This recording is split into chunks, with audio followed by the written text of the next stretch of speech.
allowed to give money or guns to terrorist groups. Ask Hamas how that's working out for them.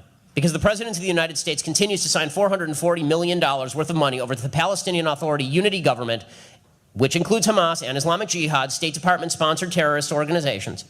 And the State Department has sided with Hamas, with the Palestinian Authority, with Islamic Jihad, called on Israel for restraint against terrorist groups that kidnap young Jewish boys and then proceed to murder them. They're doing this now on the basis of this Palestinian kid who tragically was killed by Jewish extremists. There is a vast difference between the two sides. There are no streets going to be named after these Jewish pathetic pieces of human refuse who engaged in this conduct. They're going to be prosecuted to the full extent of the law. Every Jew who watched what happened on Sunday when this arrest took place and all this came out felt sick to his stomach. They felt like vomiting and never stopped vomiting. That was not true on the other side. When these 3 Jewish boys were killed, Hamas was celebrating. They ran ads in their newspapers showing these 3 Jewish boys as dead rats. Okay, there is a vast difference between the two sides, but of course this administration, this administration is not interested in any way in cracking down on terrorism. They're interested in funding terrorism. We've now reversed sides in the war on terror. Everybody who we were fighting has at one point or another received American money or guns, including ISIS, right, who are now fighting in Iraq. And both sides of that we're now funding. Right, Iran, we've relieved the sanctions on, so they're taking over the southern half of Iraq, and ISIS is taking over the northern half of Iraq because we funded their allies in the war against Bashar Assad, who, it turns out, we're now going to fund to fight ISIS. So we are now on every side of every issue except the right side, which in that arena of the world is Israel and Israel alone. And that's espionage, and it's a violation of the Arms Export Control Act to boot. The Arms Export Control Act suggests I cannot funnel, if I were to funnel a gun to ISIS, I'd be arrested. If President Obama does it, that's just American foreign policy. Involuntary manslaughter, right? The basic case of involuntary manslaughter, I'm a lawyer, so the basic case for involuntary manslaughter is a 3-pronged test, right? Somebody died, number 1. Somebody died as a result of reckless action, number 2. Number 3, the person who took that reckless action knew it was reckless and could result in death at the time. Okay, those are the 3 elements of involuntary manslaughter. Benghazi, anyone? Leaving no security anywhere in the vicinity, in an area where we were running guns to Syria through Turkey. In an area where the New York Times had reported literally the year before that the entire town was run by Ansar al-Sharia. And surprise, surprise, Ansar al-Sharia was behind the terrorist attack that killed Chris Stevens and 3 other Americans. Right? Who's responsible for that? Hillary Clinton's responsible for that. She's guilty of involuntary manslaughter. She shouldn't be worried about whether she goes to the White House. She should be worried about whether she goes to the big house. Unfortunately, we have an attorney general who would never prosecute anyone for these sorts of violations because he too is a criminal and he too is guilty of involuntary manslaughter, as it turns out. He greenlit the Fast and Furious program. Turns out that you might think that running guns to Mexican drug cartels, with no tags in them, by the way, there were no electronic monitors on these guns. It was widely known inside ATF that when you run guns to the Mexican drug cartels, the only place they're going to show up so that we can back-channel them, backtrack them, and figure out where they were is at crime scenes. This was explicitly known at the ATF at the time. You might think that's reckless. You might think that that might result in homicide, like the killing of a Border Patrol agent, perhaps. And you might be the head of the DOJ. And if you were involved in this, you were probably promoted. Because nobody who's responsible for Fast and Furious has gone to jail. Nobody's really even been fired. How about violation of internal revenue laws?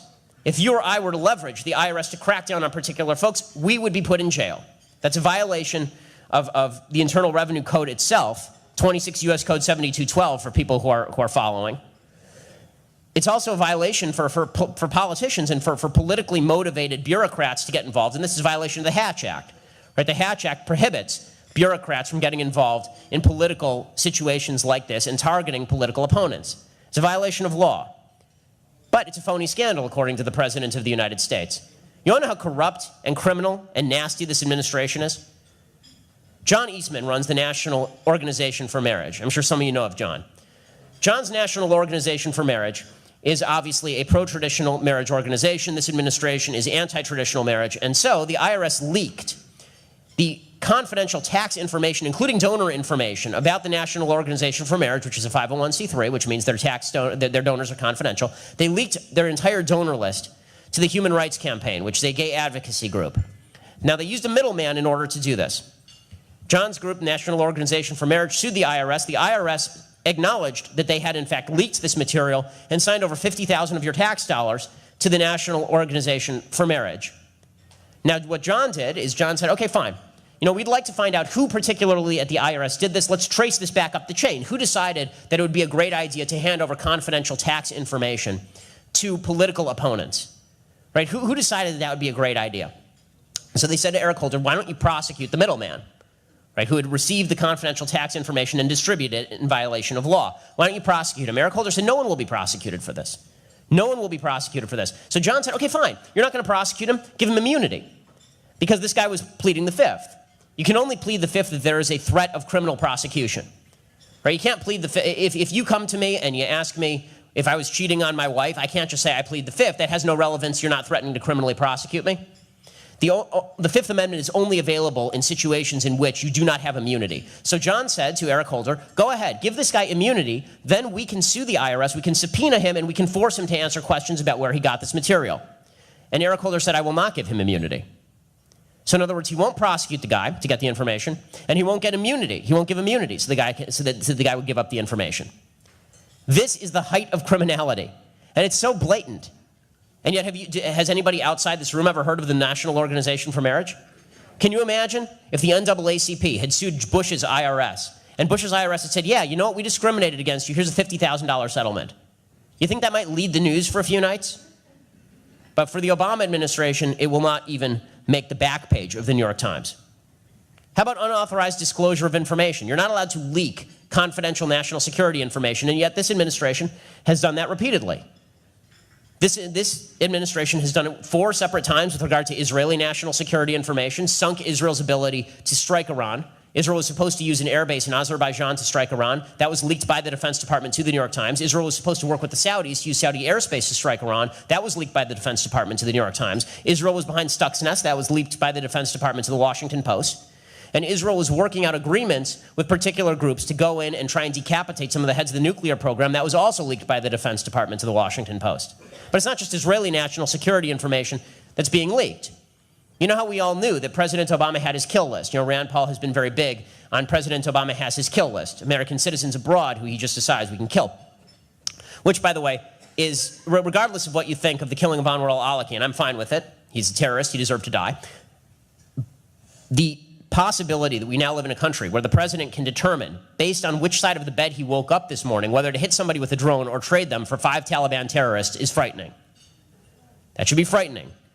Bo Bergdahl was no friend to the United States, according to most reports.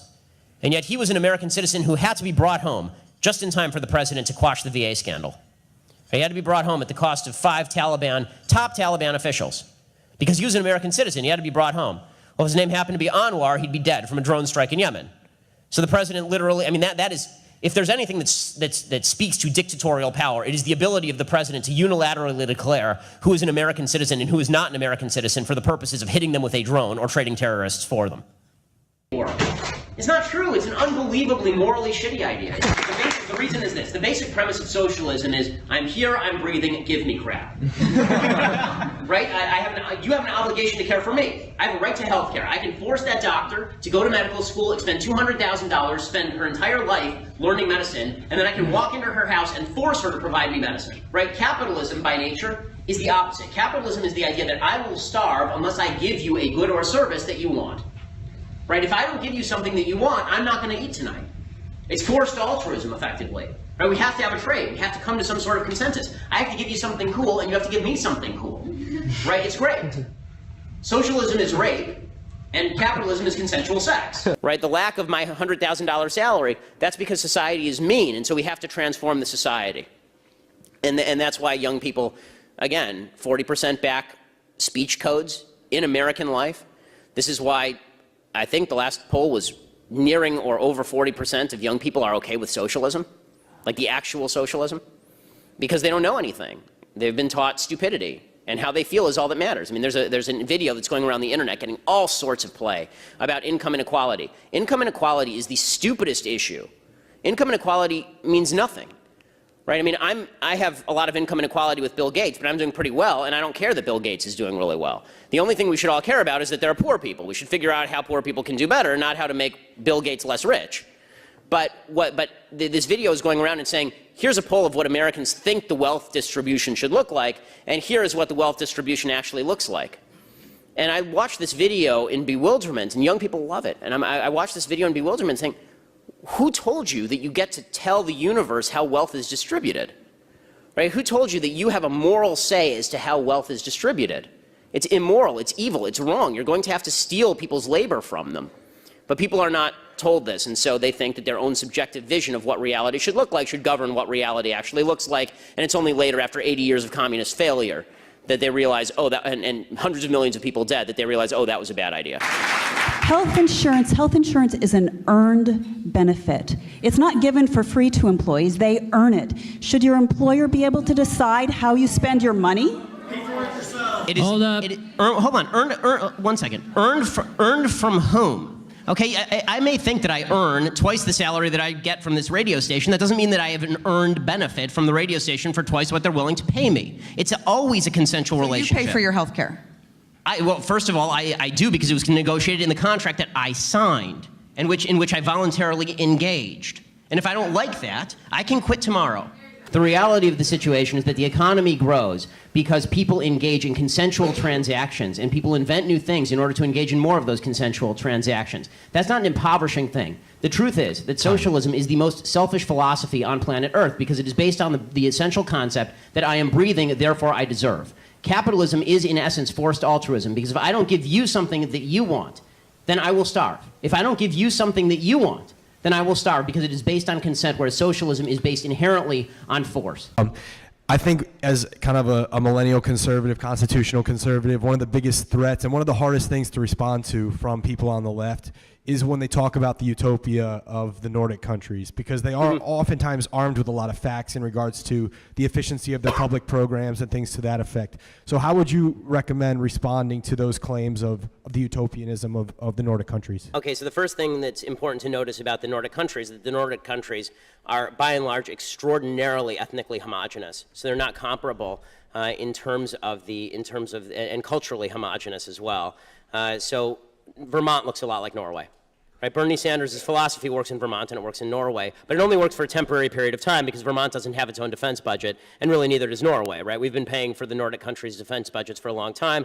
Also, it's worthwhile noting that the taxes in these countries are extraordinarily high, and the countries are going bankrupt anyway. So for about a 15-year period, 20-year period, the Nordic countries have been experiencing extraordinarily slow growth, which has led them to actually elect more right-wing governments on economics and deregulate their economies, because it turns out people don't like paying twice the amount that it costs for a normal car. Right? The income tax rate in places like Denmark for middle-class people, not for upper-class people, for middle-class people is like 60%. So, it's easy for students to say 60% sounds good, but you all go to Yale, which means that eventually you'll have a job that pays you enough that you'll be paying a high percentage of your income in taxes, and it ain't that much fun. There's a reason that Denmark, all these countries are now turning away from this, and they've been living off the back of America paying for their defense budget for a very long time. So you have the privilege of not having to pay your own defense budget. You also have a group of what can best be described as upper education people who have grown up in Western countries with a particular set of values. And socialism, at least in the Nordic way, not full government ownership of resources, but high redistribution of income, that is capable of lasting for a certain period of time, but even there it collapses. Is an acceptable concept. Yes. So the problem is that you're arguing with them in terms of the effectiveness of socialism. So what that argument is, you say socialism doesn't work, it fails everywhere, it makes people poor and miserable, right? That's the argument. And then they go, but that's because it hasn't been properly tried, right? That's their comeback. Here is the actual argument that works with socialism. It is immoral to steal from people, even if you vote to steal from people. Okay, if there are 3 people in a room, and it's me, and I have $100, and you and your friend are in the room, and you vote to beat me up and take my money, that does not make it morally legitimate for you to beat me up and take my money. One of the great lies that's been told about socialism, and you see this all the time, is people say socialism, beautiful idea in theory, but it doesn't work in practice. No, socialism is a shitty idea in theory, and it's an immoral idea in practice. Okay, socialism violates at least 3 of the basic 10 commandments for those who still care. It makes government into God. It suggests that you can steal from people if you vote for it, and it says that it is good to be covetous of your neighbor's ass. Right? For Bill Clinton, it has a different meaning. But The problem for conservatives is we never actually argue on a moral level. We're constantly arguing on an effective level, on an efficiency level. And that's a problem because the left always argues on the moral level. In the end, they always say, sure, my ideas don't work, but they're fair. They're fair, right? And so what you have to say, the only way to come back to that from that is to say, no, your ideas are not fair, your ideas are theft. Your ideas are theft. You don't get to steal from other people just because you want their stuff. That's the only way to beat that argument. Do it on the moral level. Otherwise, they can always argue, well, it's not perfect. It's not perfect. Okay, there's no way to come back from that because, again, they're operating in unicorn land with gumdrop rainbows and fairy skies. And thanks for having me. It's fun to speak in high schools. I normally speak in colleges. It's a rarity I get to speak in high schools. It's also a rarity that public high schools allow me to speak there because typically teachers want a monopoly on what they're allowed to say in the classroom, and typically that represents one particular point of view in the classroom. So it's always fun to sort of present the other point of view. And I'm going to speak for a while, and then I'm happy to take any questions you may have, especially from you Bernie Sanders supporters. I hear there are quite a few of you. Don't worry. Eventually you'll end up paying taxes and get a life.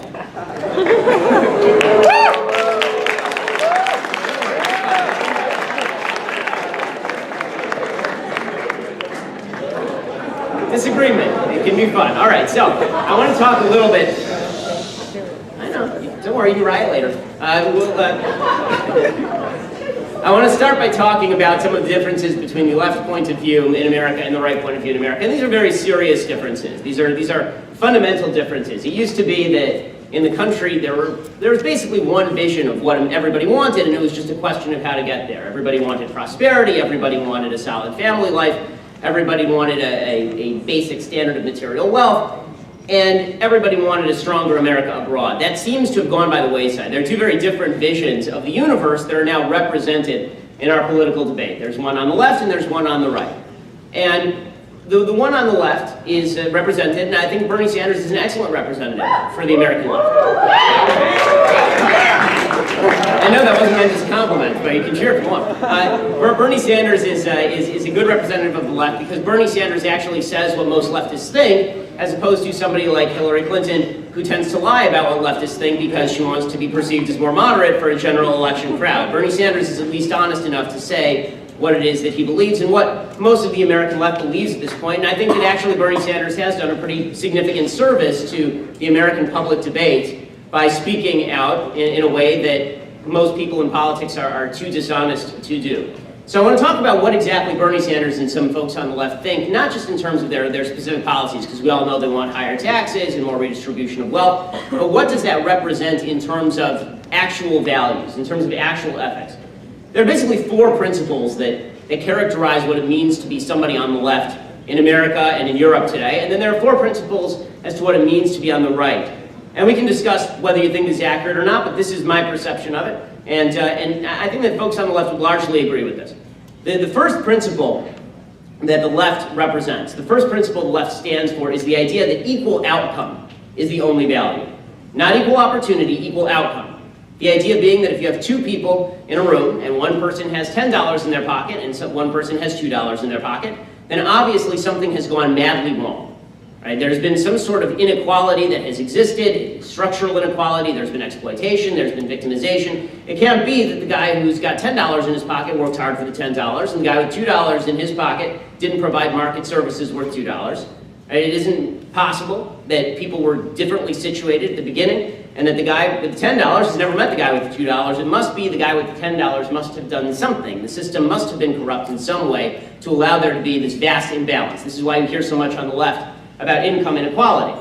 And you don't hear a lot about just poor people and how do we help poor people. You hear about income inequality, as though there's something inherently wrong with the idea that some people are rich and some people don't earn as much money. Now the fact is, in all of human existence, there's been income inequality because some people have a better skill set, some people work harder, some people have a skill set and a set of services that they provide that more people want to purchase. Bill Gates provides more to people than the local permanently poor person. He has provided a number of services that people want to purchase. He's engaged in more voluntary transactions. For the left, this isn't a representation of equal opportunity being used differently. This is actually a representation of inequality and unfairness. The left equates inequality with inequity. Right? Inequity means unfairness. Inequality just recognizes a reality, which that everybody is unequal. We all have equal rights, we all have equal access to those rights, but Not everybody is equal. Some people are smart, some people are stupid, some people are tall, some people are short, some people are great at basketball, some people are 5'9" Orthodox Jews who can't jump. Right? There's a lot of inequalities in life. That doesn't mean some inequity has taken place. It is not inequity for the NBA to be largely black. It is not inequity for the NBA to be largely tall. It is not an inequity for the NBA to be largely athletically skilled people. That is the standard for being in the NBA. And it's not inequity for people who are smarter to earn more money if they provide more services to other people and they're not exploiting anybody. But the left believes that just because there are these inequalities, those inequalities have to be rectified by the great God of government. We all have to bow down before the great collective. And don't worry, if one person is poor and one person is rich, all that has to happen is Barack Obama or Bernie Sanders or some other politician comes down from the sky and simply rectifies that imbalance by taking money from one group and giving it to another group. And this has pretty significant ramifications, because the truth is, even folks like Bernie Sanders won't actually say when inequality has been wiped away. Right? If you ask Bernie Sanders, okay, so at what point is there enough income equality that we're okay, he won't tell you. Right? Because the fact is that any sort of inequality is inequality. Unless you're going to go full communist, which even Bernie Sanders isn't willing to do, and say that everybody ought to earn exactly the same amount of money, regardless of the amount of work they put in, inequality will exist. And there was inequality even in places like the Soviet Union. So the fact is that this principle, equal outcome is the only value, it's very troubling, and it also means that we end up siding with some of the world's worst people. Because the fact is that life tends to create a relationship between cause and effect. What you do in your life is going to have consequences. Right? What you choose to do for a career, the choices that you make now, those are going to have consequences. What you do in college, that will have consequences. And those consequences are a natural result. So responsible decisions tend to end with better results than irresponsible decisions. Now, for a lot of folks, they tend to think that you sort of luck into poverty or you luck into wealth. That may be true in rare circumstances, but as a general matter, it is absolutely untrue. If you don't, especially in America, where there actually is tremendous income mobility, people move up and down the income ladder extraordinarily regularly in the United States. Most of the people who are in the top 1% weren't in the top 1% 10 years ago and won't be in the top 1% 10 years from now. There's tremendous income and mobility in the United States. But the fact is that if you believe that there's cause and effect to human action, then you have to believe that inequality is going to exist as a ramification of the fact that if you do certain things, you will be better off, and if you do certain things, you will be worse off. For example, if you don't want to be permanently poor in America, according to the Brookings Institute, if you don't want to be permanently poor, all you have to do is 3 things, and it's good advice for people of your age, okay? Graduate high school, don't have a baby before you get married, and get a job. That's it. You do those 3 things, you will not be permanently poor in the United States. It's from the Brookings Institute, which is a leftist institution. Cause and effect. But for the left, because they believe equal outcome is the only thing that matters, you should be able to do whatever you want. You should be able to have 10 kids out of wedlock, not graduate high school, and never get a job, and earn the same amount of money as Bill Gates. Because otherwise it's unfair. We have to wipe away all cause and effect relationship in order to achieve this. And what that means is that people who make bad decisions end up being benefited. And this is true both domestically and in terms of foreign policy. Because the truth is that on a foreign policy scale, internationally, countries that are poorer tend to be countries that make really bad decisions about human life. They tend to be countries that don't believe in property rights, don't believe in equal rights, don't believe in liberty. And so those countries tend to be very poor. And that is natural, and that is good, because it incentivizes people to actually pursue liberty, and to pursue decency, and to pursue equal rights. If you wipe away the relationship between cause and effect, you invariably end up siding with the world's worst people. So principle 1 for the left is equal outcome is the only value, not equal opportunity. Whenever President Obama or any other person on the left says what they want is a fair playing field, that's not true. What they want is a fair medal stand. Right? They want everybody on the medal stand at the end of the day, and it doesn't matter if you stink at the game.